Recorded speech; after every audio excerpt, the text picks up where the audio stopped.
Voyager 1, the most distant human-made object in the universe, is once again sending usable data back to Earth. After months of transmitting only incomprehensible information, the spacecraft has re-established meaningful communication. This breakthrough has rekindled public interest in humanity's longest-running space mission. For decades, we've believed our knowledge of the solar system was nearly complete. But space has a way of humbling us. Just when we think we've uncovered every mystery, new discoveries remind us how little we truly know. One of the most fascinating and mind-bending revelations concerns the Voyager probes and the nature of the vast region that lies beyond our solar system. Launched in the late 1970s, the twin Voyager spacecraft, Voyager 1 and Voyager 2, have pushed the boundaries of exploration farther than anyone could have imagined. Voyager 1 has traveled beyond the heliosphere, the protective bubble created by the sun's solar wind, and now resides in interstellar space. But what's truly astonishing is that our entire solar system, including the distant Oort cloud, appears to be enveloped in an even larger bubble. This mysterious bubble is massive, stretching around 1,000 light-years across. Intriguingly, our sun sits near its center. Could we be trapped inside this enormous cosmic structure? And what does this mean for our understanding of space? These are the questions scientists are now trying to answer. Voyager 1 was launched on September 5, 1977, from Cape Canaveral, Florida, aboard a Titan Centaur rocket. This came just weeks after Voyager 2's launch on August 20th. Initially, both missions were only intended to last 5 years and focus on the gas giants. But these resilient probes have defied all expectations, continuing to transmit data for more than 44 years. The missions were made possible by a rare planetary alignment that occurs only once every 176 years. This alignment allowed the spacecraft to use gravitational slingshots from Jupiter, Saturn, and beyond to propel themselves deeper into space, conserving fuel while gaining speed. Despite being launched after Voyager 2, Voyager 1 reached Jupiter and Saturn first. Voyager 2 took a different trajectory, enabling it to visit Uranus and Neptune as well, making it the only spacecraft to have visited all 4 gas giants. The data collected fundamentally changed our understanding of these distant worlds. Each Voyager carries a golden record, an interstellar message in a bottle.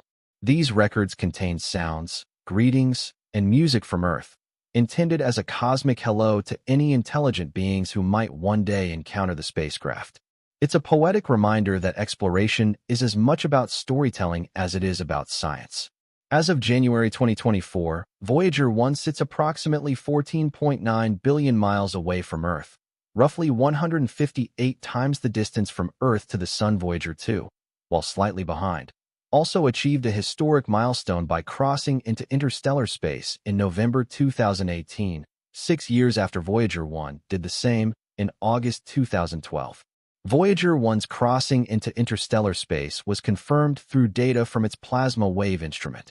Between April and May 2013, this instrument picked up a massive solar eruption that caused nearby electrons to oscillate. These vibrations allowed scientists to measure the density of the surrounding space, which turned out to be much higher than within the heliosphere. This confirmed that Voyager 1 had exited the heliosphere on August 25, 2012.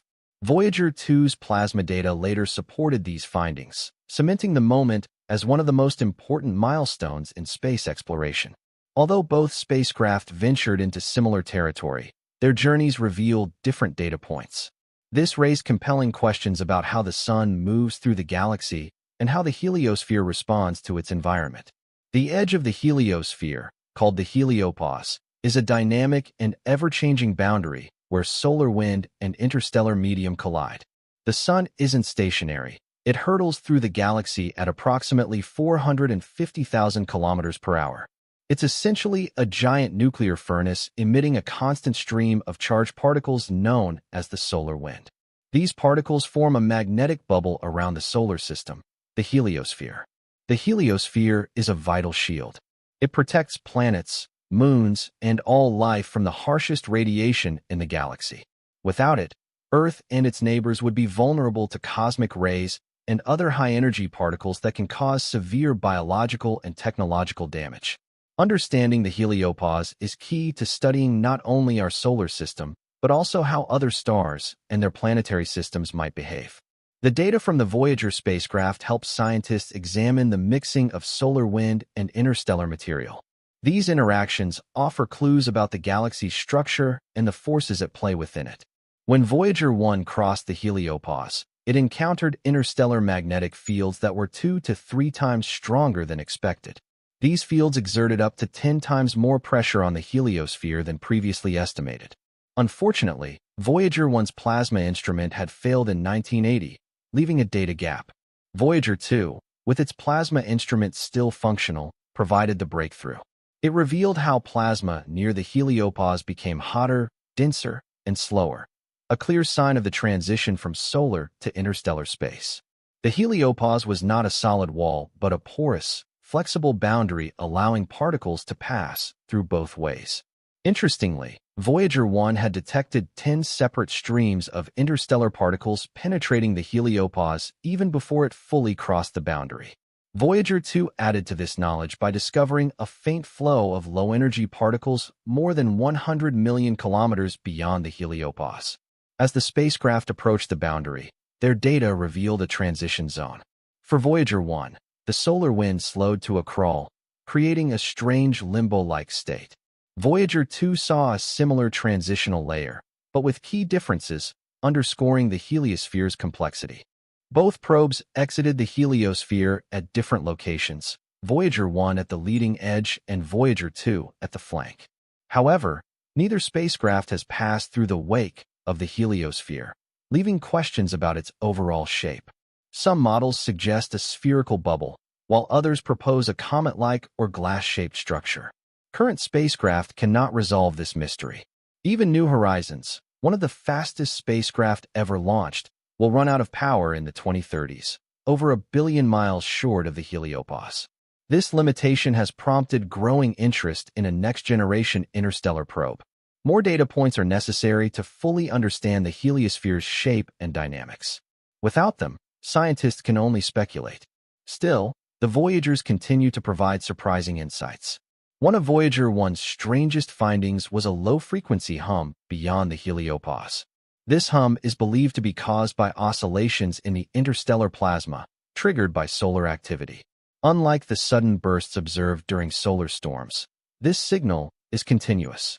It suggests a more subtle and persistent activity within the interstellar medium than scientists had anticipated. By studying this hum, researchers can map the distribution of plasma in the far reaches of space. It also helps refine models of how the solar wind interacts with interstellar particles. The Voyager missions are teaching us that interstellar space is not a void, but a dynamic environment full of interactions. In the past, scientists could only detect interstellar plasma during rare events like solar eruptions. Now, thanks to the Voyager probes, they can study this environment in more detail and over longer periods of time. Even decades after launch, the Voyagers are making headlines. One such moment came in 2024 when Voyager 1 experienced a major communication issue. Its primary X-band transmitter suddenly stopped working, cutting off the flow of data. Engineers detected a faint signal, coming from a backup S-band transmitter that hadn't been used since 1981. Astonishingly, this backup transmitter, dormant for over 43 years, sprang back to life. Designed as a fail-safe system, it proved the brilliance of Voyager's engineering. Though weaker and less detailed, the S-band signal allowed NASA to confirm that Voyager 1 was still functioning. This fallback system was likely activated by the spacecraft's onboard fault protection software, which is programmed to respond to malfunctions by switching to backup systems. However, the S-band transmitter cannot relay detailed telemetry. NASA is now exploring whether the original X-band system can be restored without risking the spacecraft's stability. Deep space communication presents unique challenges. Commands take nearly 2 days to travel to the spacecraft and back, meaning every adjustment must be carefully planned and executed. Despite these limitations, the team has kept the mission alive for nearly half a century. What's next for the Voyagers? Although their power sources are expected to fade within the next few years, the spacecraft will continue drifting silently through space. In about 1 billion years, they will be tens of thousands of light years from the Sun, ghosts of humanity's curiosity flying between the stars. Voyager 1 is currently heading toward a star designated AC plus 793888, while Voyager 2 is on a course toward Ross 248 in the Andromeda constellation. Neither will get close to these stars for at least 40,000 years. By then, they will be inactive relics, carrying their golden records like silent ambassadors from Earth. Even after their instruments shut down, the Voyager spacecraft will remain symbols of our drive to explore. And perhaps the most exciting discoveries, those we haven't yet imagined, still lie ahead. As long as they travel, they will represent the farthest reach of human endeavor.